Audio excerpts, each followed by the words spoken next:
Back to top 11 official. So I want to go over what happens when you add a new role to a player. So I've been training this player, and let's take a look at him. He is an attacking left midfielder, and I'd like to make him a mid-left. So you can see here, I am 1 point away. Okay, so he is at 49.50, and we're going to enable it. So I have it paused right now because I wanted it to go for the sake of the video. So you can see here, he's almost there. He needs one more practice, basically. And we're going to look at his skills.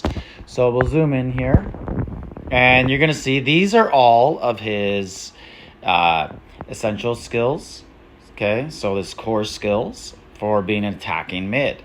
And when he becomes a regular mid, these will turn white. Now you can see they are basically, let's average them out and say about 110. But these are much higher because he's tiered up. So I want to see if when these become white, because I added a new position, if they get tiered up automatically. So we can look at this guy who only has mid-center and mid-right. And you could see there's more tiers on the left that my guy should be getting, right? Like tackling, marking, positioning, bravery. Those should all become core skills for Mr. Bartel over here. So let's train him and let's see. So we are at his total defense rating is a 111. Let's see if that improves. So let's go into drills and let's put him down on possession because I have a lot of stuff here that is at the higher levels. So I can really train him up, use some stamina, and get him going. So it's just a higher percentage chance that the ML goes. So let's do it. Boom. So he's got 111 defense, and everything's in the 90s to 122. So hopefully we see a yellow ML come up. And it looks like maybe I did not turn it off because it seems like he got a positioning. And that, he got it. He got the ML while under training with me.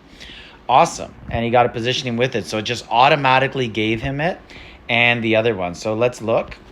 And okay, so he added only positioning as a skill, but his defense did go up to 113.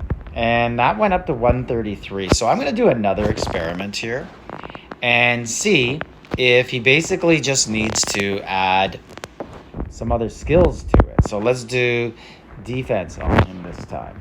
And let's try and get him some points. So I think we have to open them up one at a time. And that's how it's going to work for him. So let's do another one there.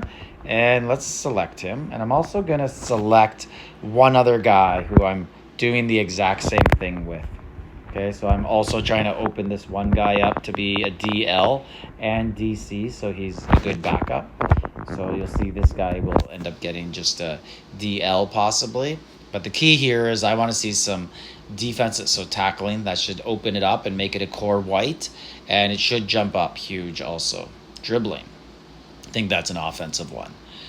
Okay, so we got a tackling and a dribbling. Milne got nothing. Let's go in here. And tackling did not open up and do anything. So only positioning appears to be the tier that's going to open. I'm going to try and do one more with him. Let's repeat this training and see how this goes. So we got a marking, bravery, DL for the other guy. And now how did we do? Skills. Okay, so he's up to 114. He is jumping pretty quick by doing those defensive ones. But it looks like we're not going to unlock all of them, but we did unlock some by having it as his secondary position, or at least one. We unlocked the positioning, right? And I'm going to give it another go. Let's just drop. So we got to drop the other guy out of it, and let's get back.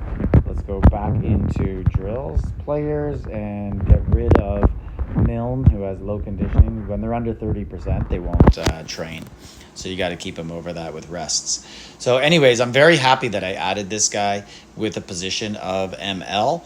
because now it just gives me more flexibility. Before he was an attacking mid, and it kind of made my lineup a little bit odd because I had to move them around, and I wanted the attacking up the middle, not always on the flanks.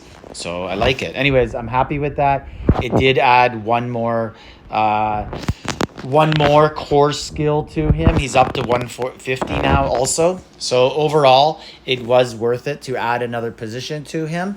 But I don't recommend it in most situations for most players. I think it's mostly a thing that you should do for backup players because you want flexibility on your bench. You want your backup to be able to play multiple positions, so you don't have to have a backup for every position there.